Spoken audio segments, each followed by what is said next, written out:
Hello दोस्तों, smart science online classes में आपका स्वागत है। आज हम बात कर रहे हैं सरफेस केमिस्ट्री का नेक्स्ट टॉपिक जो है एंजाइम उत्प्रेरण। क्योंकि उत्प्रेरण के बारे में हमने पढ़ा है, उत्प्रेरण के अलावा उत्प्रेरक के बारे में पढ़ा है, उत्प्रेरक के टाइप्स पढ़े हैं, उत्प्रेरण के प्रकार पढ़े हैं।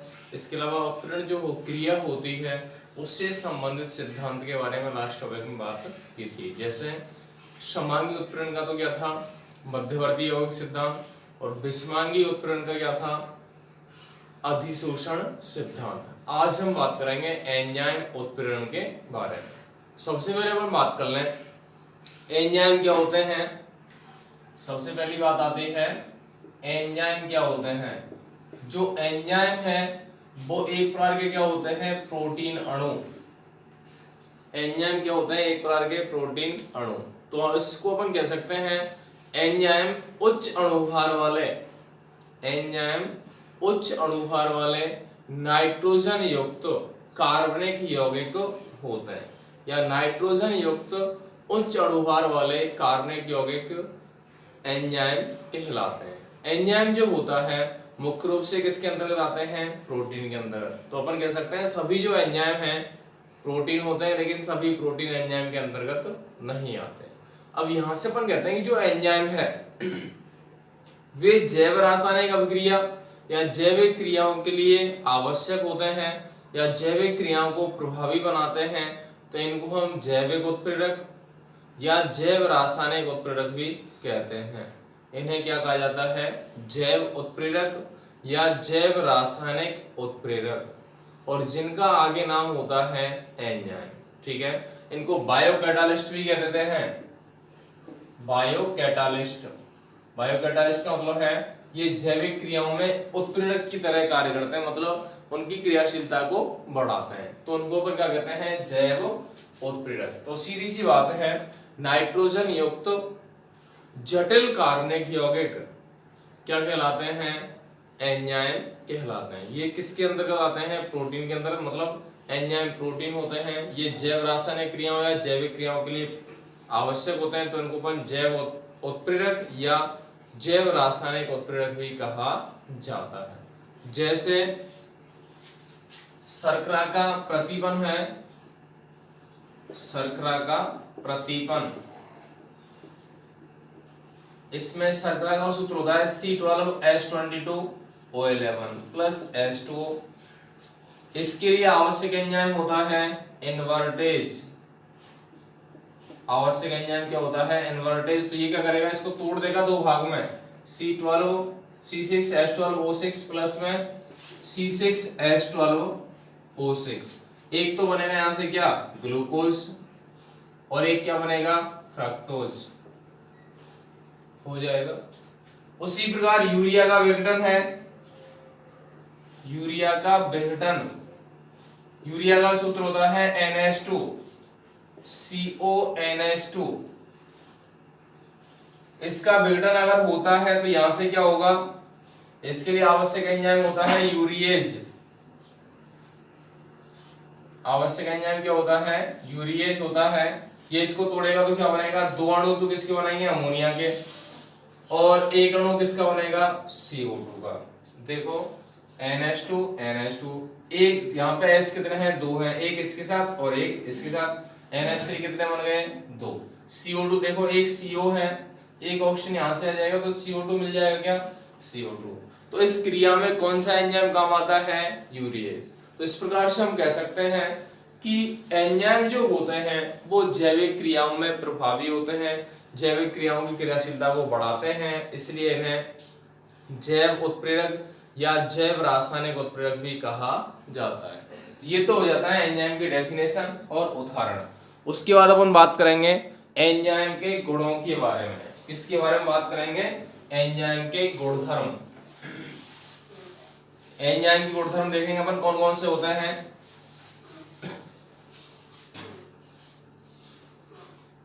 यहां से अपन ने कहा है एंजाइम गुणधर्म जो भी हैं, लेकिन एंजाइम उत्प्रेरण क्या होता है कि वह प्रक्रिया जो एंजाइम द्वारा प्रभावी होती है, जिस पर एंजाइम कार्य करते हैं, उसे हम क्या कहते हैं, एंजाइम उत्प्रेरण। उसे हम क्या कहते हैं, एंजाइम उत्प्रेरण। जिस प्रक्रिया पे कार्य कर रहा है, मतलब अपन कह रहे थे अभी शर्करा का प्रतिपन, उस शर्करा का जो प्रतिपन की जो अभिक्रिया है वो क्या कहलाएगी, एंजाइम उत्प्रेरण, क्योंकि उस पे एंजाइम कौन सा काम करता था, इन्वर्टेज। तो इस प्रकार से ये तो हो जाती है डेफिनेशन इनकी, एंजाइम की, उत्प्रेरण की, जैव रासायनिक उत्प्रेरण की। क्या होते हैं, प्रोटीन होते हैं, जटिल कार्बनिक यौगिक होते हैं। ठीक है, अब अपन बात करेंगे इसके एंजाइम के गुण। एंजाइम के गुण कौन कौन से होते हैं, एक होती है सर्वाधिक दक्षता, पहला पॉइंट आता है सर्वाधिक दक्षता। सर्वाधिक दक्षता का मतलब होता है, दक्ष का मतलब होता है कुशल, दक्ष का मतलब क्या होता है, कुशल। इसका मतलब है कि जो एंजाइम है वो जिस भी अभिक्रिया पर, जिस प्रक्रिया पर कार्य करते हैं, प्रॉपर एक प्रभावी ढंग से कार्य करते हैं, और उसको प्रभावी बनाने के लिए आवश्यक जो मात्रा है वो बहुत कम होती है। मतलब क्या है कि एंजाइम उत्प्रेरण या उत्प्रेरक जो अपनी जो भी अभिक्रिया है, जो भी प्रक्रिया है, उनके लिए आवश्यक एंजाइम की मात्रा बहुत कम होती है, अर्थात कम मात्रा में ही ये अभिक्रिया को या प्रक्रिया को प्रभावी बना सकते हैं। तो सर्वाधिक दक्षता का मतलब है किसी भी अभिक्रिया के लिए एंजाइम की जो आवश्यकता है वो बहुत कम होती है। ठीक है, इसके अलावा अपना होता है अति विशिष्ट।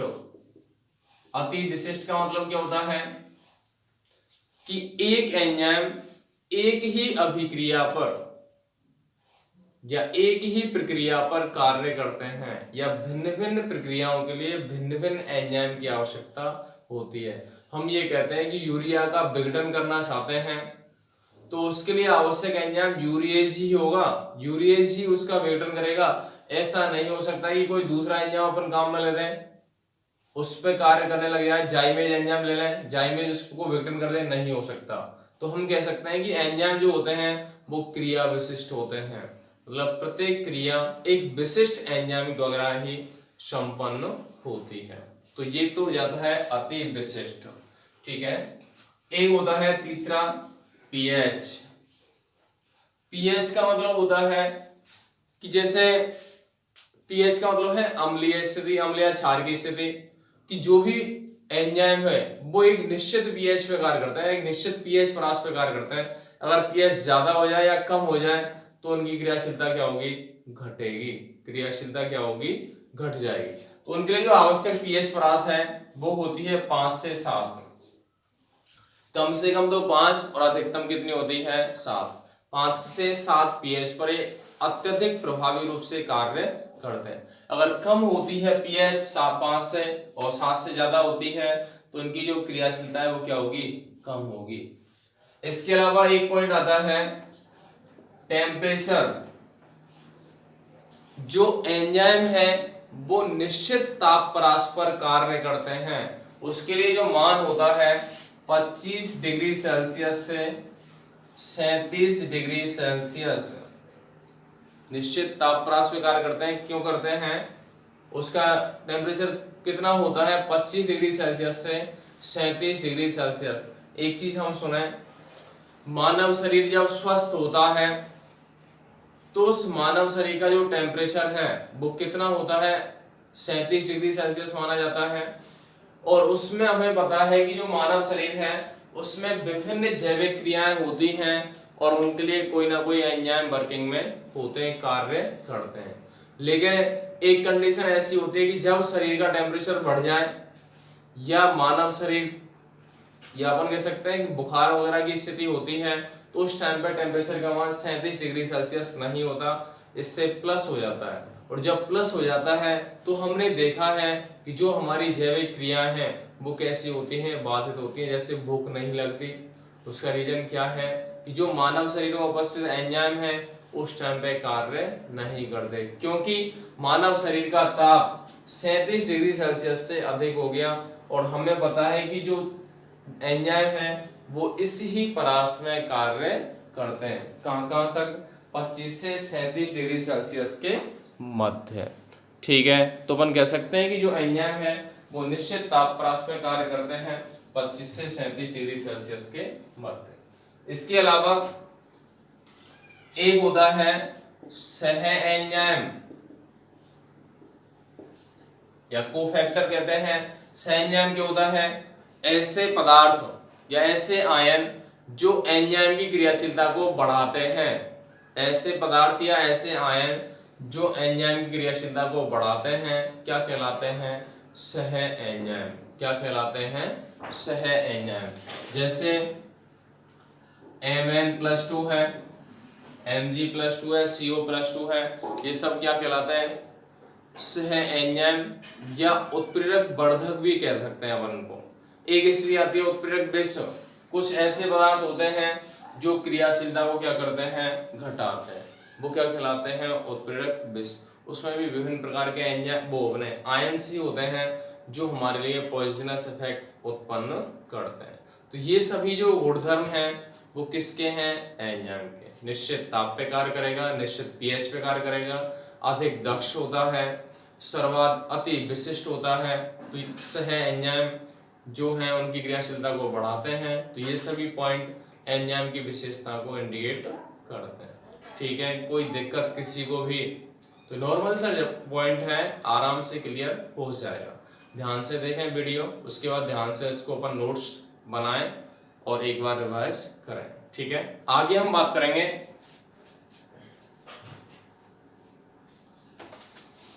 अगला पॉइंट इसी के अंतर्गत आता है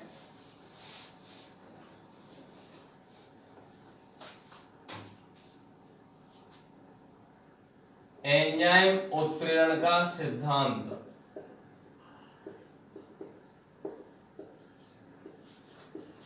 एंजाइम उत्प्रेरण का सिद्धांत।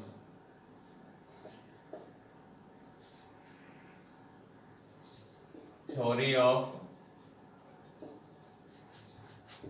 Enzymatic catalysis. एंजाइमेटिक कैटालाइसिस होता क्या है वो सुन लें। यह जो सिद्धांत है वो किसी एंजाइम की किसी क्रियाधार पर क्रिया के बारे में बताता है कि किस प्रकार से एक एंजाइम किसी विशिष्ट क्रिया पर कार्य करता है। तो यहां से अपन कहेंगे यह जो सिद्धांत है वह ताला चाबी सिद्धांत पर आधारित है। किस पर आधारित है? ताला चाबी सिद्धांत। ताला चाबी सिद्धांत पर आधारित है। इसको किसने दिया था? वैज्ञानिक का नाम आता है माइकेलिस मेंटन। माइकेलिस मेंटन नामक वैज्ञानिक ने इस सिद्धांत को दिया था। इसको हम कहते हैं ईएस कॉम्प्लेक्स थ्योरी। ईएस संकुल थ्योरी, एंजाइम क्रियाधार संकुल सिद्धांत। ठीक है, किसने दिया था ये? माइकेलिस मेंटन ने। किस पर आधारित है ये? ताला चाबी सिद्धांत पर। कैसे होता है ये आधारित? हमें ये पता है एक विशिष्ट लॉक एक विशिष्ट की के माध्यम से खुलता है।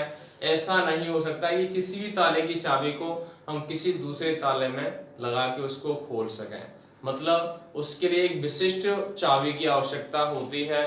तो यहाँ पर हम कह सकते हैं उसी प्रकार एंजाइम भी एक विशिष्ट क्रियाधार या क्रिया पर कार्य करते हैं। तो वो भी विशिष्ट है, उसी प्रकार वो किसके समान विशिष्ट है? जैसे ताले को खोलने के लिए एक विशिष्ट चाबी की आवश्यकता होती है, उसी प्रकार किसी क्रिया को प्रभावी बनाने के लिए एक विशिष्ट एंजाइम की आवश्यकता होती है। ये तो स्थिति किसके अकॉर्डिंग है? ताला चाबी सिद्धांत के अनुसार। क्या होता है इसमें?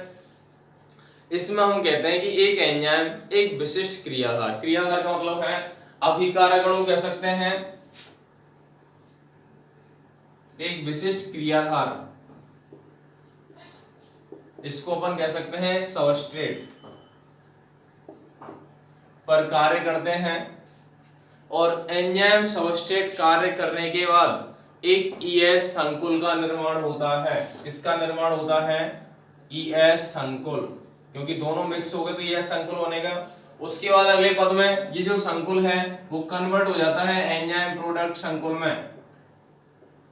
और अंत में एंजाइम अलग चला जाएगा और प्रोडक्ट अलग चला जाएगा, क्योंकि हम चाहते ही क्या है कि जो हमारा क्रियाधार है, अभिकारक है, वह उत्पाद में परिवर्तित हो जाए, जिससे हमारी जो प्रक्रिया है आसानी से संपन्न हो सके। तो यह कहलाता है ES संकुल थ्योरी। तो यहाँ पर अपन कह सकते हैं क्रियाधार का मतलब क्या होता है, वह सतह या वह अभिकारक अणु जिस पर एंजाइम क्रिया करता है उसे हम क्या कहते हैं, क्रियाधार। क्रियाधार की जो आकृति है वह एंजाइम के परिपूरक होती है, एंजाइम की क्या होती है, परिपूरक। उसके बाद ये एंजाइम सबस्ट्रेट कॉम्प्लेक्स बनाता है जो आगे कन्वर्ट होता है एंजाइम उत्पाद संकुल में, और लास्ट में एंजाइम और उत्पाद अलग अलग प्राप्त हो जाते हैं। जैसे इस पद के लिए यहां से अपन देखेंगे यह जो क्रिया किस प्रकार से संपन्न होती है, इसमें होता है शुरुआत, दो पद मेनली होते हैं, एक तो एंजाइम प्लस सबस्ट्रेट क्रिया करेगा तो क्या बनेगा, ES संकुल, ठीक है। दूसरे पद में ES जो संकुल है वो कन्वर्ट होगा एंजाइम प्रोडक्ट संकुल में, और तीसरे पद में क्या होगा, एंजाइम प्रोडक्ट जो संकुल है वो वापस कन्वर्ट हो जाएगा एंजाइम प्लस प्रोडक्ट में। ये प्रोडक्ट है और ये क्या है, क्रियाधार सबस्ट्रेट। यहाँ पे मैंने कहा है एंजाइम और सबस्ट्रेट की जो आकृति है एक दूसरे की क्या होती है, परिपूरक। परिपूरक कैसे होती है वो अपन देख लें, किस प्रकार से इसको अपन डिफाइन करेंगे। संरचना देखो सभी, पहले पद के बारे में बता रहा हूं,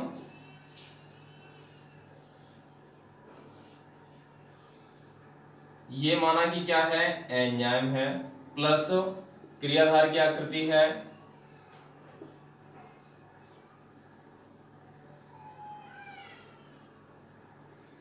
इस प्रकार की,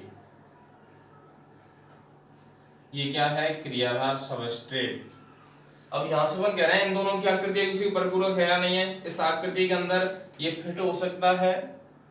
अगर माना कि आकृति अलग तरह की होती तो वो आसानी से फिट नहीं होता। मतलब क्या है कि एंजाइम की सतह पर कुछ ग्राही स्थल या कुछ विशिष्ट समूह उपस्थित होते हैं, जैसे COOH है, NH2 है, जो क्रियाधार को आसानी से जोड़ने का कार्य करते हैं। तो यहाँ पे एक एंजाइम है, एक क्या है, सबस्ट्रेट, दोनों क्रिया करेंगे तो क्या बनेगा,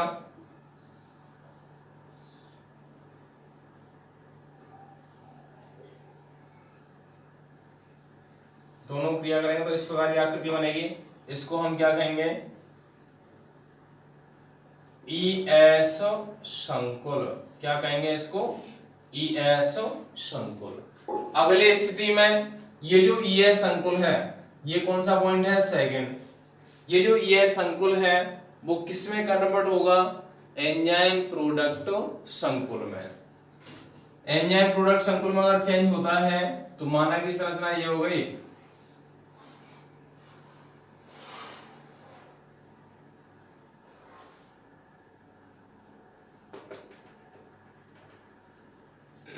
ये क्या है, AP संकुल। क्या हो जाएगा, एंजाइम प्रोडक्ट संकुल। या इसको ऐसे बनाते हैं,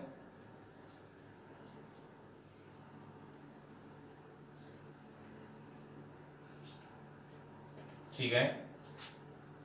इसके बाद अंत में तीसरे पद में क्या होगा, एंजाइम अलग चला जाए, प्रोडक्ट अलग चला जाए, तो यहां से क्या मिलेगा, एंजाइम कैसा था, इस प्रकार का था, वो एज इट इज मिल जाएगा। प्लस में प्रोडक्ट कौन कौन सी कंडीशन है, इस प्रकार की कंडीशन में है प्रोडक्ट, मतलब एंजाइम तो मिल गया और ये क्या मिल जाएगा, प्रोडक्ट। मतलब क्या हुआ कि एंजाइम क्रियाधार पे क्रिया करेगा, ES संकुल बनाएगा। अब ES जो संकुल है वो एंजाइम के साथ क्रिया करता है, तो एंजाइम इस पे क्रिया करता है तो क्या बनेगा, ES EP संकुल बनेगा, एंजाइम उत्पाद संकुल। और जो एंजाइम उत्पाद संकुल है वो वापस टूटेगा किसमें, एंजाइम और प्रोडक्ट में। और एक चीज हमने पढ़ी है उत्प्रेरक के लिए कि जैसा अभिक्रिया में काम लेते हैं वैसा ही उत्पाद में प्राप्त हो जाता है। एंजाइम की संरचना में किसी प्रकार का कोई परिवर्तन नहीं होता। तो हमें केवल क्या चाहिए, क्रियाधार को कन्वर्ट करना है किसमें, उत्पाद में। तो किसके माध्यम से हुआ है ये, एंजाइम के माध्यम से। यह क्या कौन सा सिद्धांत कहलाता है, एंजाइम उत्प्रेरण का सिद्धांत या ईएस कॉम्प्लेक्स थ्योरी। सिंपल सा है, कोई खास बात नहीं। ताला चाबी का मतलब है इसी तरह से है, एक लॉक है तो एक क्या है की। अगर ये दोनों सतह एक जैसी नहीं होती, एक दूसरे के पूरक नहीं होती, तो अभिक्रिया होती क्या, नहीं होती। तो एक लॉक एंड की थ्योरी के अकॉर्डिंग ये वर्किंग करता है। तो ये तो कहलाता है ईएस संकुल सिद्धांत। तो ये अपना कंप्लीट हो जाता है यहाँ पे कौन सा, एंजाइम उत्प्रेरण का सिद्धांत। तो यहाँ पे अपन कहते हैं कि जो एंजाइम है, एंजाइम उत्प्रेरण है, उसमें अपने 3 पॉइंट पढ़े हैं। एक तो एंजाइम उत्प्रेरण कहते क्या है, एक उसके एंजाइम की विशेषताएं क्या होती हैं, एक एंजाइम उत्प्रेरण का सिद्धांत क्या होता है। तो ये तीनों टॉपिक यहाँ पे क्लियर होते हैं और बात करेंगे नेक्स्ट टाइम नेक्स्ट टॉपिक के साथ। धन्यवाद।